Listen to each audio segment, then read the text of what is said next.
All right, folks, let's dive right in. Today, we're applying a unique framework approach to chest pain. And trust me, it's high stakes. Interpreting chest pain is like playing poker with your own life. The cards are symptoms, and every sign matters.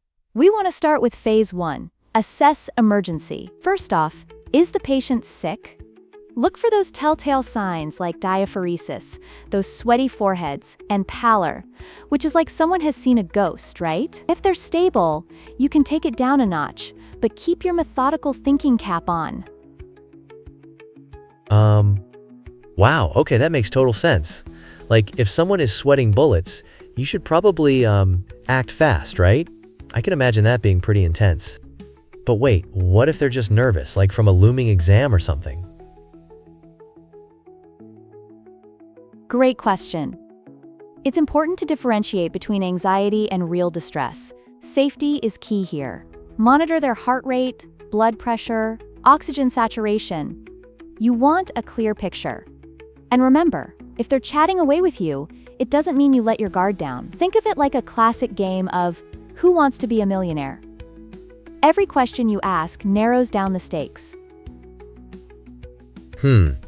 I've always thought about that game as so intense. It's like, one wrong answer and you're out. But with chest pain, like, how do you know precisely what to rule out? Laughs.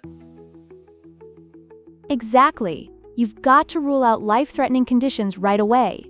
Things like acute coronary syndrome, pulmonary embolism, aortic dissection, these are the heavyweights. Imagine you're a detective. If you're investigating a potential crime, you need to eliminate suspects before you can figure out who really did it. Oh, wow. So you'd have to go through these suspects one by one? Like, okay, if it's not ACS, then it must be, PE?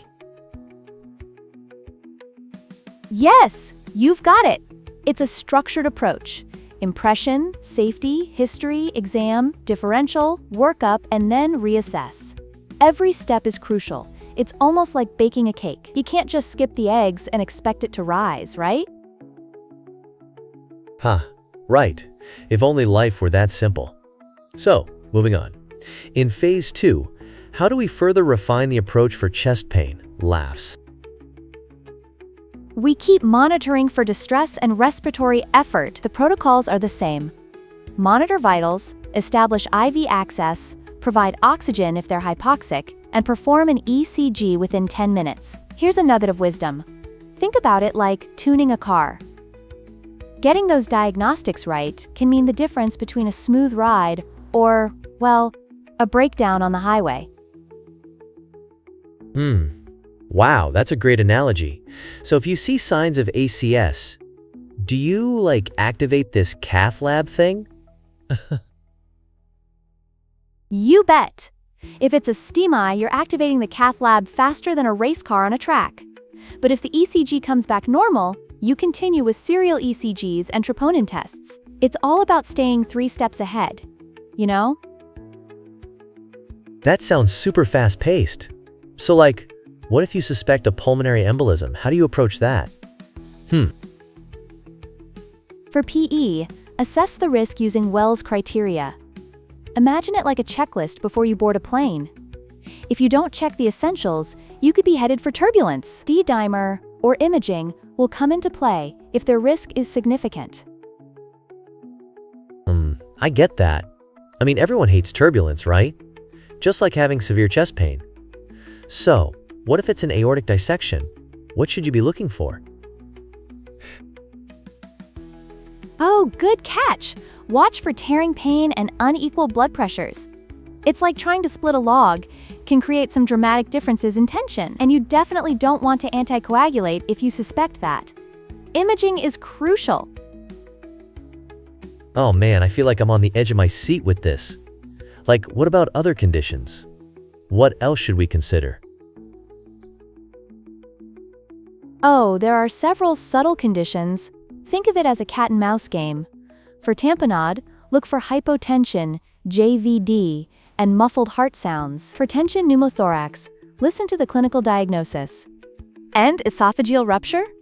Severe retrosternal pain post-vomiting is your red flag. Okay, I'm following.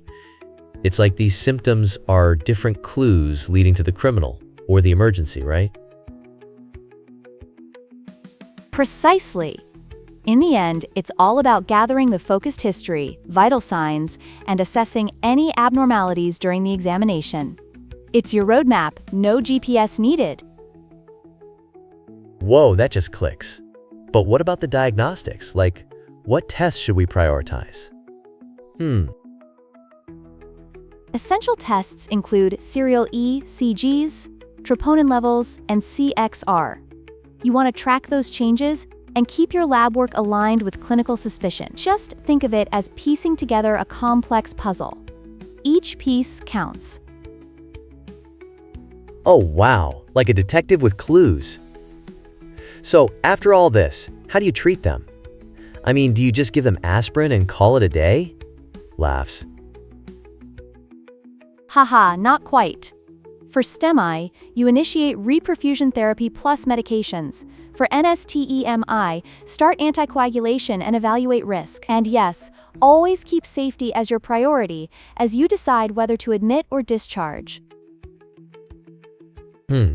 That's a lot to keep track of. So it sounds like mastering this framework is not just key for emergencies, it's essential for building confidence as a healthcare provider, right? You got it. Continuous learning is part of the game. Enhance your skills in reading ECGs, understand lab values deeply, and embrace the complexity. We're all here to grow. Wow, I'm super excited. It's not just about chest pain, it's about mastering life-saving skills. Thank you for breaking it down, Laughs.